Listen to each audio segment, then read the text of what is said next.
Assalamualaikum warahmatullahi wabarakatuh. Perkenalkan, saya Della Martina Andriani dengan NIM 2010411157. Di sini saya ingin menjelaskan sedikit materi yang ada dalam mata kuliah Manajemen Kinerja dan Balas Jasa SDM dengan dosen pengampu Ibu Ira Puspita Dewi, Sarjana Ekonomi, Magister Manajemen. Baik, di sini saya ingin menjelaskan tentang sistem manajemen kinerja pada badan usaha milik negara. Studi kasus pada PT Telkom Indonesia. Selanjutnya saya akan menjelaskan tentang pengertian manajemen kinerja. Seperti yang dikatakan Armstrong, manajemen kinerja adalah sebuah proses yang sistematis untuk meningkatkan kinerja organisasi dengan cara mengembangkan kinerja individu, tim, atau kelompok. Secara umum, manajemen kinerja merupakan suatu upaya komunikasi yang dilakukan secara berkelanjutan antara karyawan dengan atasannya dengan tujuan untuk mencapai tujuan utama suatu perusahaan. Tujuan manajemen kinerja ada 3. Yang pertama, tujuan strategis. Tujuan strategis berhubungan dengan kegiatan pegawai sesuai dengan tujuan organisasi. Pelaksanaan suatu strategis memerlukan penjelasan mengenai hasil yang ingin dicapai, perilaku, karakteristik pegawai yang diperlukan, pengembangan pengukuran, dan sistem umpan balik bagi kinerja pegawai. Yang kedua, tujuan administratif. Tujuan administratif berhubungan dengan evaluasi kerja untuk keperluan keputusan administratif, pengkajian, promosi, pemutusan hubungan kerja, dan lain-lain. Yang ketiga, tujuan pengembangan. Manajemen kinerja juga bertujuan untuk melakukan pengembangan kapasitas pegawai yang berpotensi di bidang kerjanya, memberikan pelatihan bagi pegawai yang kinerjanya kurang baik, serta penempatan pegawai pada posisi yang tepat. Selanjutnya yaitu masuk pada studi kasus. Yang pertama, profil PT Telkom Indonesia. PT Telkom Indonesia Tbk adalah badan usaha milik negara yang bergerak di bidang jasa layanan teknologi informasi dan komunikasi dan jaringan telekomunikasi di Indonesia. PT Telkom juga menyediakan beragam layanan komunikasi lainnya termasuk layanan interkoneksi jaringan telepon, multimedia, data dan layanan terkait komunikasi internet, sewa transponder satelit, sedikit langganan, televisi berbayar, dan layanan VoLTE.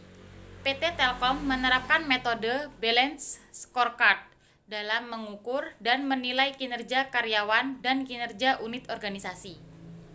Metode Balanced Scorecard menggunakan 4 perspektif kinerja, yaitu yang pertama finansial, yang kedua customer, yang ketiga internal business process, yang keempat learning and growth. Visi dan misi PT Telkom Indonesia.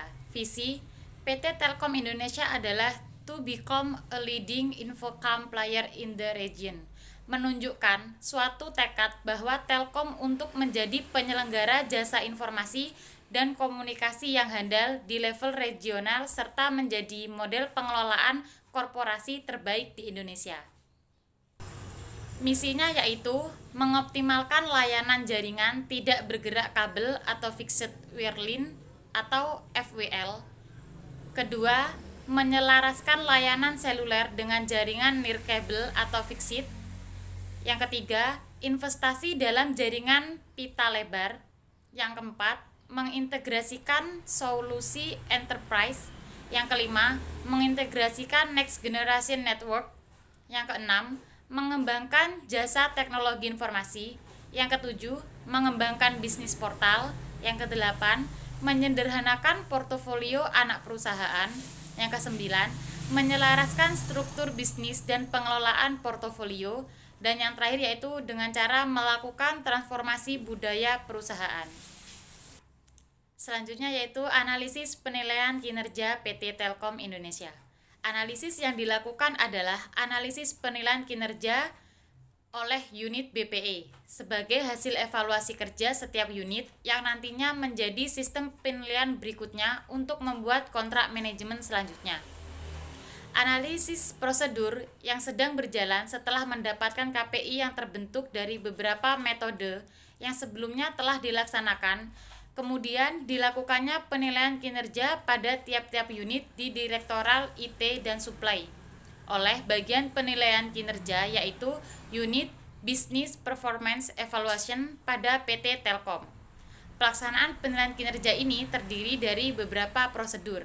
Beberapa uraian prosedur yang sekarang dilakukan oleh PT Telkom Indonesia. Yang pertama, penyusunan draft kontrak manajemen. Kedua, penerapan kontrak manajemen. Ketiga, pengisian di kontrak manajemen online atau KM online. Keempat, membuka jadwal pengisian realisasi. Kelima, implementasi dari setiap aktivitas.